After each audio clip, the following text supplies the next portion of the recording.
Hey, good morning, good afternoon, good day, wherever you are, whatever you're doing. I am delighted that you chose to spend a few minutes with me. Hey, if you're not on my stream and you get this somewhere else, I'm Phil Gerbishak. It's real simple. You find me, and I'm here for you. And this year, it's 2020, and I want to start the year with something amazing for you. Today, I'm going to share how I start my year, not just me, because that would be boring, but also the person who started the way that I start my year, my friend Chris Brogan. So I'm super excited about that. For the 7 of you who don't know Chris Brogan, Chris has done all sorts of stuff. One of his books 10 years ago, now 11 years, Trust Agents, really revolutionized the way people think about social media and transformative stuff. And his new project, we're going to talk about at the end of the show, called StoryLeader, is super fantastic and guaranteed to make you say, holy crap, that helped my leadership a ton. So I'm going to bring Chris on, and we're just going to have a little chat today because we got lots to discuss. So what's up, brother Chris? How are you, man? Phil, good to see you. Happy year, and what an exciting time to be alive. Yeah, no doubt. So 2020, I have to say, Chris, what, 15, 16 years ago when the blogosphere started and we were all excited because we were bloggers, I never thought something like this would happen. I mean, dude, we are real time. I'm in Claremont, Florida today, and I can be on any laptop, any device, anywhere, and just have a conversation with you. And if I was extra lazy, I could just put my phone up, this magic iPhone device, which I remember getting a BlackBerry, and now we're here in real time having a conversation. It's amazing, dude. I started blogging in 1998. So every time I say that now, I feel like I'm like one of those old people that talks about when horses brought ice to the ice box to keep your food cold. That is awesome. Yeah. So my first website I was actually showing off the other day. It's dedicated to the 80s and it's still online because I can't figure out how to take it offline. It's on Angel Fire because I couldn't get the URL that I wanted on GeoCities. We've lost like 80% of the people, but totally true. That was my first sites were Angel Fire and GeoCities, and I don't have access to them in the Wayback anymore. But you know, when you finally start picking up my old sites, it's a misery to look at. So I never tell people to go look. Very similar to who I've been most of my career in my life. I tried whatever new came along. Yeah. But what I didn't do then is I didn't have a home base. So I would like throw out the baby with the bathwater over and over again because who was looking? Yeah. Yeah. Well, it's interesting you say that because Seth Godin, right, killed his TypePad blog, which lost, I would bet he probably lost 50,000 backlinks, maybe 100,000 backlinks, and yet still ranks for the word Seth. So it's interesting, right? So when we'll talk a little bit about this later when we talk about the story, right? But the story that we always told ourselves is, oh my gosh, you don't ever want to lose backlinks. You're going to lose all your SEO credibility. I got to tell you, if you go to Facebook, if you go to Google and you put in Facebook, Facebook.com is never not going to come up. I mean, if you go to Google and you put in Seth Godin is never not going to come up. And I think that's interesting. And yet, much like with you and me, Chris, outside of our little world, nobody knows who we are, right? We're normal people. And I don't mean to say even in our world that we're not normal people. What I mean is, I think, Seth said when I talked about this is marketing, 14 bestsellers, but if you're not in marketing, you're like, Seth, who? And so I think that's really instructive for all of us that are trying to make a name for ourselves, that are trying to achieve some level of success, some level of fame, is that we need to stop measuring it with likes and comments and shares and really start measuring it with real impact and ultimately, right, with dollars in the bank account instead of just going out and buying followers and working on our ego. It's humbling and delightful every time I have these moments where I get to meet someone, for the first time or whatever, and realize that the entire body of my work is now such an antique that they don't know it. And I always feel like, Phil and I and a whole bunch of other people you also don't know, invented all this crap, and you're like reinventing it now because that's what every, entity does. Meanwhile, at the same time, what I find is that the most famous people I've ever met, billionaires and things like that, the most famous people I've ever met, never lose any sleep over whether or not someone knows or doesn't know their work. What they really spend the time on is just finding that common ground and moving forward together from that common ground. So it's never been a hindrance to me. Yeah, no, to me either. And I think that's so important that we remember that, because to your point, right? I don't want to be a Kardashian where people see my name on E and they're like, oh yeah, that means X. I'm okay with people just saying, hey, that Phil, I'm not 100% sure exactly what he does, but boy, it's nice when I get to encounter him. That's really my hope, right? That's all, because that's enough. Yeah, I would say that, if I had to choose between someone knowing me when I flashed on a screen versus someone every time they hear my name thinking that guy's really nice or whatever, I'm with you, Phil. I'd rather that. Yeah, cool, man. So Chris, as we tee up this year, right? It's 2020 now, and we could really have this conversation every year, because you've been doing this now. What, 2006? You started this practice, Chris? Great. My 3 words has been 2006. Yeah, so this has been. Which even way back then when I did, I was like, this might be fun. I didn't know we were going to keep it going. Right. Yeah. So folks, so if you're listening and you're like, I'm thinking of having a great year, but I don't have a framework to work within, this 3 words is super powerful. Chris came up with this, like you said, in 2006. And the key is to have 3 words, not 3 sentences, not 5 words, not 17 words, not 1 word, 3 words that then help you center your year and focus your year. And last year, I like to expand it. I focus on the word. I put that up. I make a sticky note. I put it by my desk and I carry it with me. But last year, one in particular really stuck with me, and that was the word do, and doing the hard work. And I really, last year, I committed to that. I did some work that, frankly, I think I was afraid to do ever before, and I wasn't. And I knew it was going to be really hard work. Not just do the work, because the work is actually often busy work, but the hard work, the stuff that actually moves the needle, that sometimes makes you want to cry and throw up and yell, because it's hard work. And I got that because of Chris. So 3 words.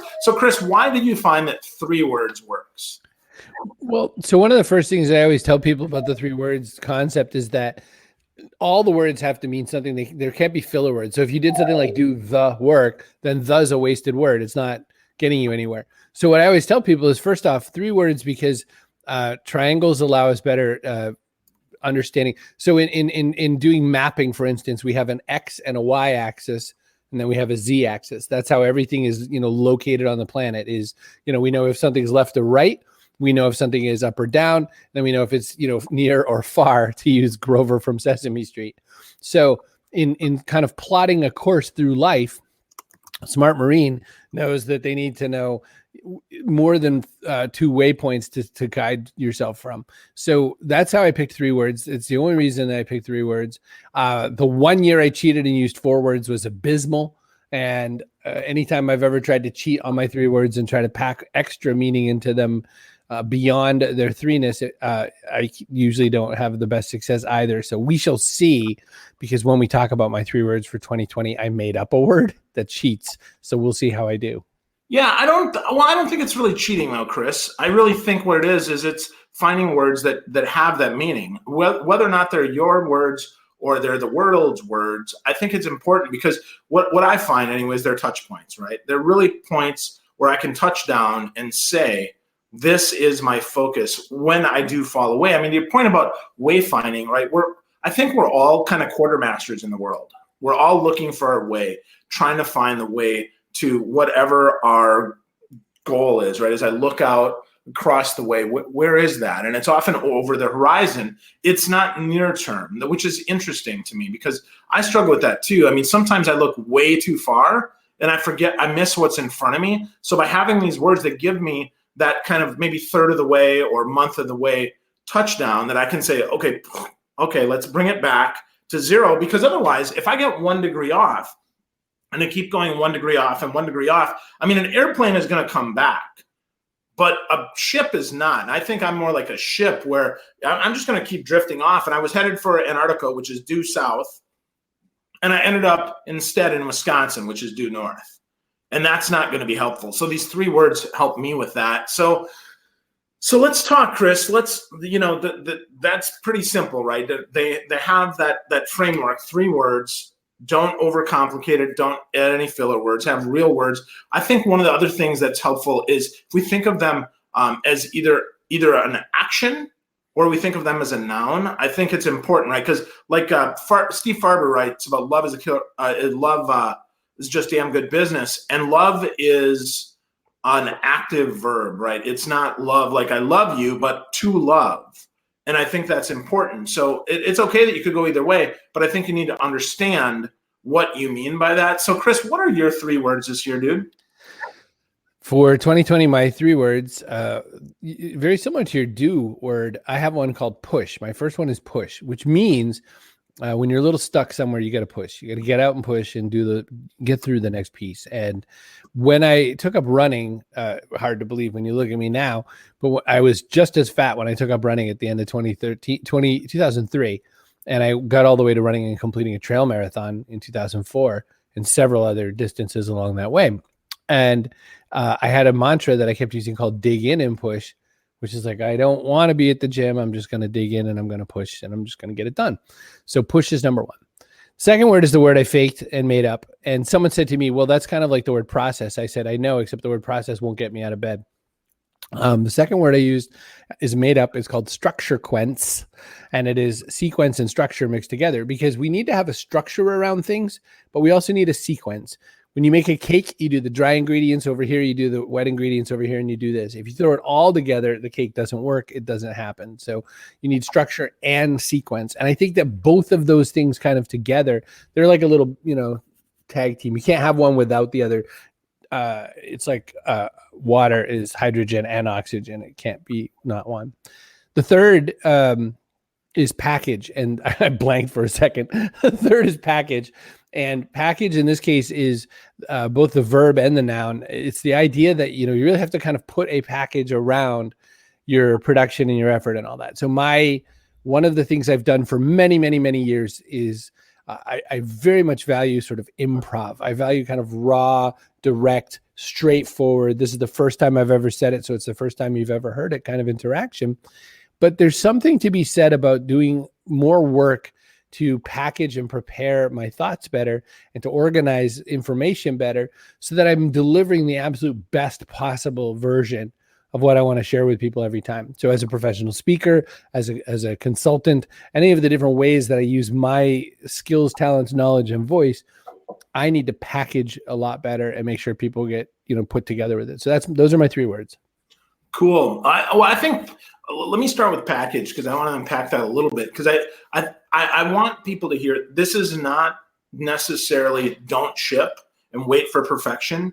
It just means put it in packages that people can actually buy, that people can actually understand, that people can actually see, right? Because if I say Christmas present, I think most people would see a square, or typically a square box with a bow on top, some nice wrapping paper around it, right? We can see what a package is and we can understand what that is. But instead, if I say flibbity-goobit, you're like, I've never heard that word before, dude. What does that mean? And then I have to unpack it. I have to explain it. I have to offer more to that. And it might be meaningful to me, but it might not be meaningful to the person that I'm trying to impact and trying to help and trying to serve. And I think that's really good, Chris, that you talk about packaging, because that's one of the things that I've struggled with as well. Because like you, we really subscribe to the ship it model, right? Get it done.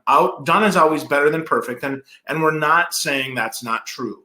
We're just saying that perhaps you consider adding a nice bow around it and adding a nice package so people understand it, which I think is super important, man. That's really good. And so I'm going to share my 3 words, and we're going to move into how this works, how you're packaging stuff, because I love your new package, by the way. It's really pretty, really makes sense, and really is going to change some lives. So let's talk about mine.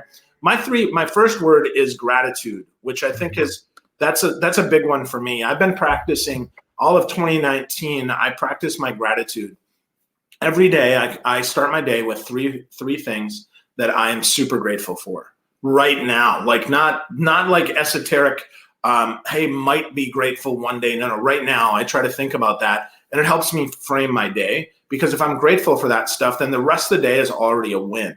So gratitude is the first one, and I get more of the good stuff. The second word is discipline. It's kind of like do the hard work, but it's do it even when I don't want to do it, which is really important to me, and probably important to a lot of folks, because that's what gets me out of bed, Chris. You talked about your structure, Quince, right? For me, I have to want to get out of bed, man. And there are days that I don't. So discipline does that for me. And then the last word is compassion. And a lot of that is self-compassion for me. I'm my own worst critic. I know that nobody in the world is harder on me than me. And so I have to have compassion for me. I have to have compassion for others. Some people are going through some stuff that frankly I don't understand. And I don't want to think, I hope I've never been unkind, but I know I'm not always as compassionate as I could be. And with the world around, I think a lot of people's world is kind of up in the air now. So I want to have more compassion. And those are my 3 words. And to that, right, there's a lot of story behind that, just like there's a lot of story behind your words, right? If to you, push, structure, quench, and package makes sense. You've got your story laid out, right? For me, I've got gratitude, discipline, and compassion. Makes sense to me, but unless I tell the story, you're like, dude, 3 words, so what? Who cares? And as I work with a lot of sales leaders, and as I talk to them, one of the things that they're challenged by is, well, I checked the box, man. I did the work, but it didn't do anything. Well, that's because you just checked the box and you didn't really do the hard work, right? You didn't really add some context behind that. So, Chris, your new thing that you're working on, it's called StoryLeader. And as soon as I saw that, it just really resonated because it just makes so much sense. I mean, it's so obvious that as leaders, we have to tell stories. As leaders, we have to anchor it in the story because the story is what gets repeated, not the words, right? Not the mission statement, not the mantra, not the emptydespair.com demotivational poster, but really the story. So talk to me, Chris, about how that came to be and why that's so important. Thank you. The whole experience of StoryLeader came from a few different places. One was I've been doing some work with some friends my friend Mike Damphouse runs this company called Category Design Advisors. Category design is this new thing where it kind of really helps explain a brand and explain a business and all those sorts of things. And it's based on a book called Play Bigger. That's one influence for sure. Long before that, Donald Miller had done his story brand, which, it's his take on some of that sort of thing, but stays closer to branding. And one thing that I've done over the decades, as well as helping people with technology aspects of using these business tools that we use, is how do we communicate in a way that conveys something that makes sense to other people that they can take with them and run with it. And what I've seen and what I've observed in the business world is everything's just going so much faster. We've lost so much middle leadership. There's fewer middle managers. There's a lot more leadership required of the front lines, basically. And there's a lot more required of leaders. So they have to kind of move fast. And what is delivered is this kind of Netflix-y kind of world where we flick past information all the time. Tamsin Webster, who does this awesome project called The Red Thread, also influences this. With Tamsin, her process was talking about, how do you sort of find the message that you want to make sure goes through everything else, and how do you convey it in such a way that everyone really gets your point? And I really resonated with that. Her work right before that, she was with a different company, and she was talking about this presentation where it was a pitch deck for a company, a VC company that was trying to get some new people to work with them, startups and all that. And so young startups were coming and looking at this pitch deck, and they weren't really biting as much. And one of the things they found was that there was a picture of the entire leadership team, and it was a whole bunch of people sort of in their 40s, 50s, and 70s and whatnot. And the idea that they were trying to show is like, look at the wealth of experience you have when you look at this team. What people were taking from this were, oh my gosh, it's a bunch of old people. They're not going to get my idea. And, maybe we shouldn't work with this company. They're not, fast and young like we are. And so what Tamsin said was, so nowadays, instead of just giving someone the information and say, here's the information, we have to say, this is how you might interpret that information. This is what I want you to take from this. So after that meeting, which was years ago now, I have really spent a lot of time kind of helping people add yellow highlighter to the conversation with me. I make sure that I say, and so, when you're thinking of that, what I want you to think next is this and all that. So I started to codify that. I started to build a system. So how can I help leaders convey information? Now, when you're told you're going to tell stories, there's this huge disconnect instantly. Like, you have to try to be like Garrison Keillor and Lake Wobegon or something like that. Business stories basically have to serve an important part of transferring leadership DNA throughout the organization, which means that when people get to these spots where they have to make a decision without the boss being right there and whatnot, when they have to think, how am I going to, execute on the bigger vision, they need these story elements to kind of clip onto, because stories are the best possible intelligence and information transference device we've created so far. Numbers aren't, visuals can be, but a story reminds us enough of all the parts that we can keep going forward. Yeah, I really dig that, Chris. I think that's so important that we remember the power of story. I mean, even numbers, right? With the old joke about, there's only lies, damn lies, and statistics.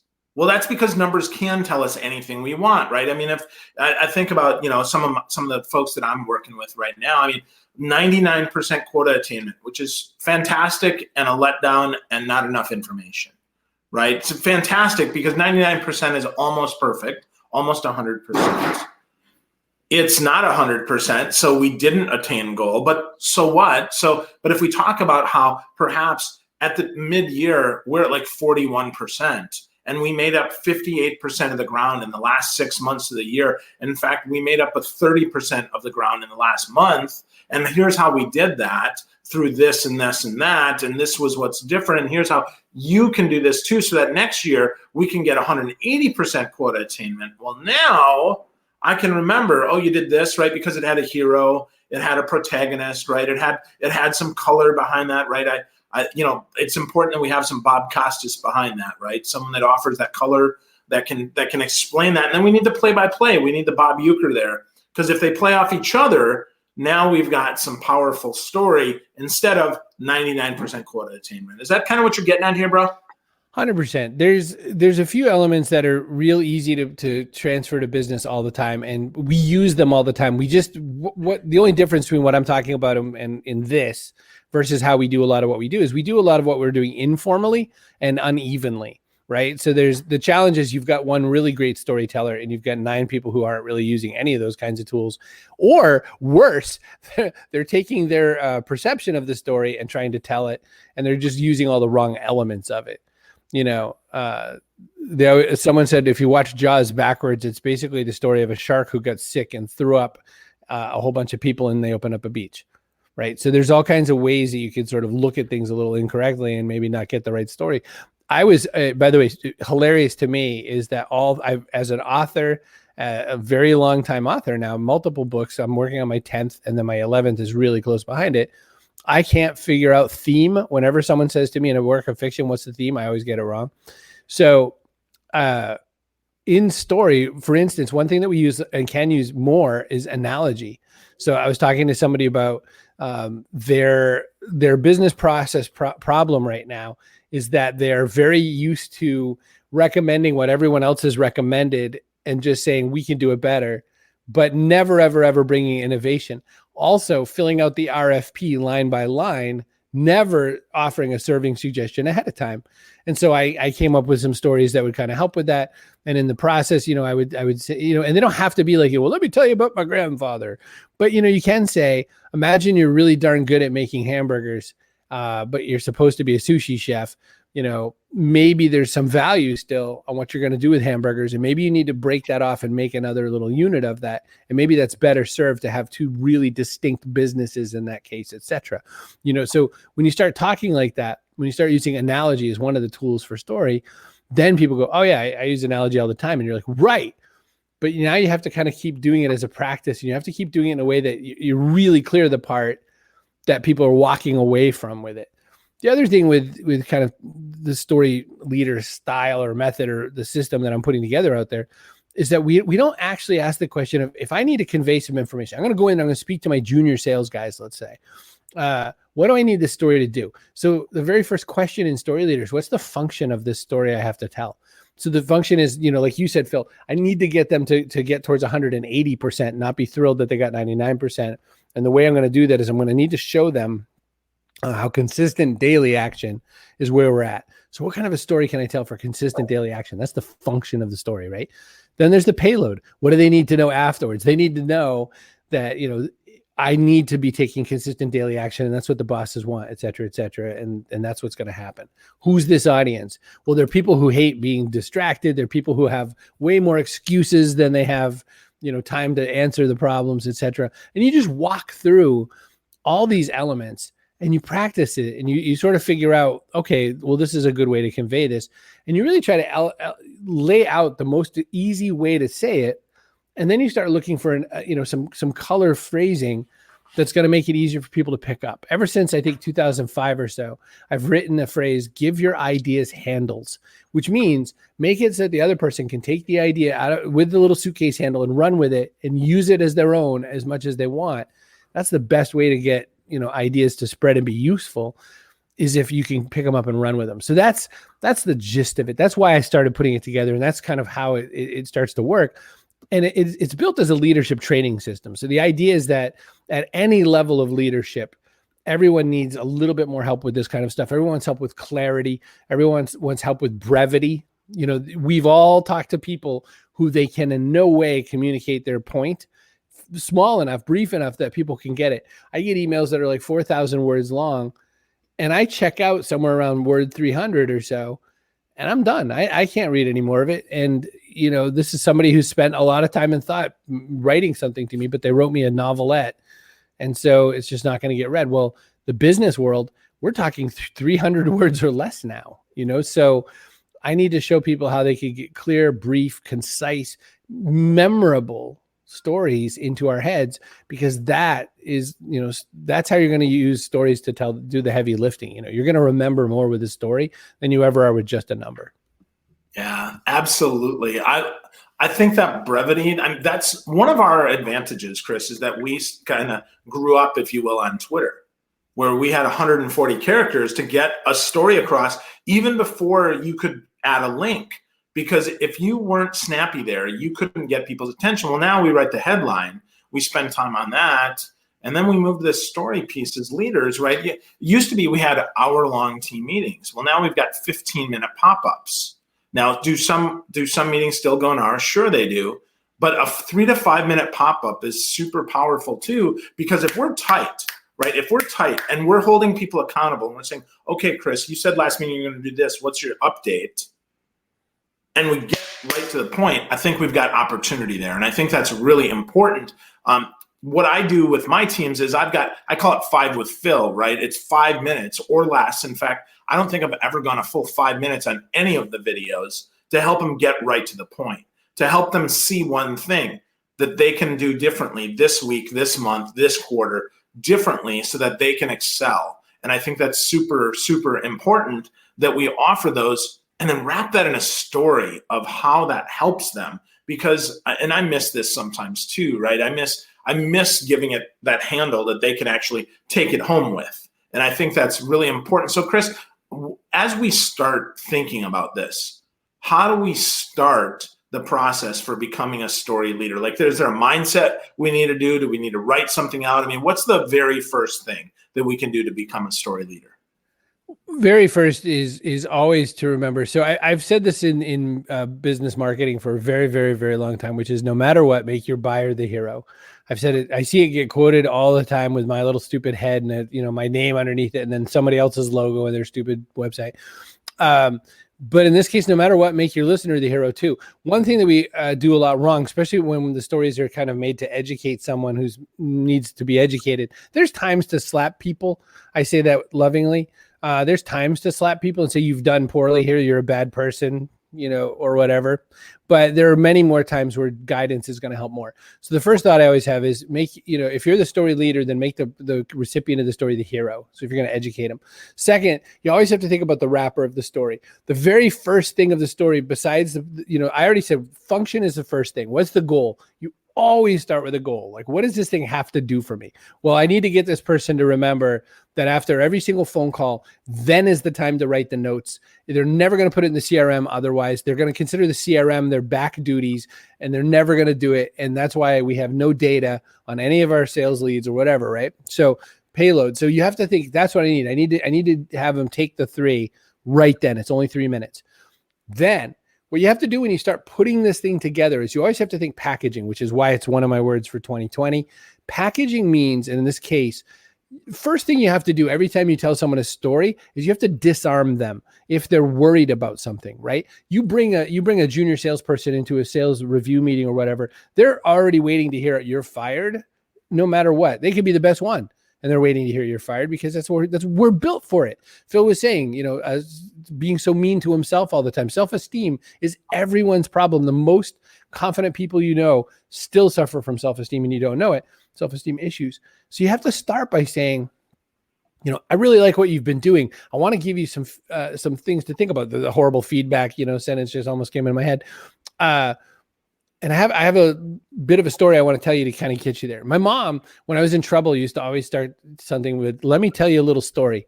And that's when I knew I was going to get lots of sentences I didn't want to hear, as I learned for the bad thing. So one difference between stories like, watching Star Wars or something like that, you have to front load your story with the outcome and then talk your way through it. It always has to begin at the end, kind of like Memento. You have to say, all right, here's what I need. I want to talk to you a little bit about using the CRM better. And I need you to think about this as always the thing after you've hit end. You always open the CRM right away. That's what I want to talk about. It's just going to be a few minutes. I'm going to walk you through something that I think will help you understand why it means something to me. You tell the story. You get to the end of the story, you wrap it up, and you say, and I want you to tell me what you think, but I just want to kind of point and nail home that this is because I need you to think about that, hang up CRM. That is your new mantra. What do you got for me? Because what they're going to have to do at that next point, they feed you back. Stories are two-way forevermore. And what they have to do is feed it back. And then what they also have to do is they have to make sure they can recast it in their words, because if they don't, it's not their story. That's what I got for you, Phil. Awesome. That's great, man. That's really great. Well, we got Ricardo Gonzalez is watching with us today. He says it's a very valuable conversation. So grateful for that. Thank you, Ricardo. I appreciate that. Lisa Hannberg chimes in with her 3 words of expand, write, and nourish, which nice. Are also beautiful words. Thank you so much for those, Lisa. I love that you talk about feeding those back, Chris, because I think many people miss that. In the story, it's not enough to tell a story and assume that understanding happened. It's really important that we tell this story and we get that feedback back so that it internalizes. Because what we're looking for here, folks, is not compliance. We're looking for commitment. We're looking for their heart. We're looking for something to change. We're looking for that transformation of that new behavior, the putting in CRM every day, the prospecting 60 people every single day, because frankly, we don't know the magic number yet, right? Things like that, doing the hard work each and every day, and then packaging that in something that helps them see it as more palatable than, oh my God, Phil says I got to put this in CRM. No. It's really important that you put it in there because it'll help you sell better to your clients and help your clients waste less time. Oh, well, I want to do that, right? I want to serve my clients. And I think that's really important, Chris. So that's really strong, man. There's a lot of stuff about your StoryLeader framework. I hope you're going to write more about that. Is this going to be a book or a product, or how do we consume this, Chris? Well, that is so right now what the offering is that I have is really for companies that are looking to do this as a leadership training process. So there's a 3-day workshop. I'm doing sort of a half-day real basic drill kind of event for somebody. So that's technically available, but it's an off-menu product. I will probably either produce a book or produce an audiobook. I just saw a really interesting slide from somebody at Penguin Random House who said that more than 50% of digital revenue for them coming soon, they predict in the next few years, 50% of that will be through audio format instead of ebooks or printed books, right? So not 50% of their full revenue per product, but 50% of their digital revenue they're thinking is going to be audio. So I may release an audio only version of StoryLeader. One thought puts me in that direction. Another thought puts me in, maybe I'll just write a traditional book. But the U.S. Department of Labor and Statistics says we're only reading 19 minutes a day total. That includes text messages, tweets, and Facebook updates. 19 minutes a day total. So do I want to write a book that I may or may not earn 7 of your minutes? Probably not. Whew. Wow, 19 minutes a day. Well, hopefully folks are listening to this and they're thinking, so how the heck can we use this? How can we get more of this? If you want to learn more about Chris, you want to go to chrisbrogan.com. That's CHRISBROGAN.com. If you add the word a slash and StoryLeader at the end, you'll learn about this. It's also prominently displayed on the homepage. But Chris, if people want to provide some feedback to you, if they have some questions, if they have some comments, where would the best place for them to go be? I love feedback and I love talking to people and replying to people. It's the best thing I do every day. You can send email, chris@chrisbrogan.com. I respond to it myself. I always think it's weird when people think I might have someone I pay to read my email. That would be weird, given my entire life premise. You can tweet me at Chris Brogan. I'm not on Facebook as much as I used to be, but I have a presence there. You can always bug me there. LinkedIn, wherever you want. I'm at most of the places. I don't TikTok or Snapchat, but most anywhere else you can find me. Cool, man. Cool. Well, folks, if you're looking to build your team even stronger this year, if you're looking to take things up a notch, I really encourage you to think about the story leader format that Chris has talked about and reach out to him if you've got questions about this, if this would be good for your organization. Remember the function of your story, the purpose. Why are you telling this story? Don't just tell me a story. Tell me why. Make that important. Think about the payload, right? What's the payload? What is the important thing? And then remember that sometimes we have to package it in a way that's palatable for folks. We got to disarm the elephant in the room. We got to make sure that they're not afraid to actually hear the message. And as a leader, we know that we need to go first. So hopefully this was helpful. Hopefully you have a great 2020. If there's anything ever I can do for you, let me know. And if you want to get a hold of my buddy, Chris Brogan, it's chris@chrisbrogan.com or just Chris Brogan on all the socials. Thanks so much, folks. Have a great day. Take care and happy 2020.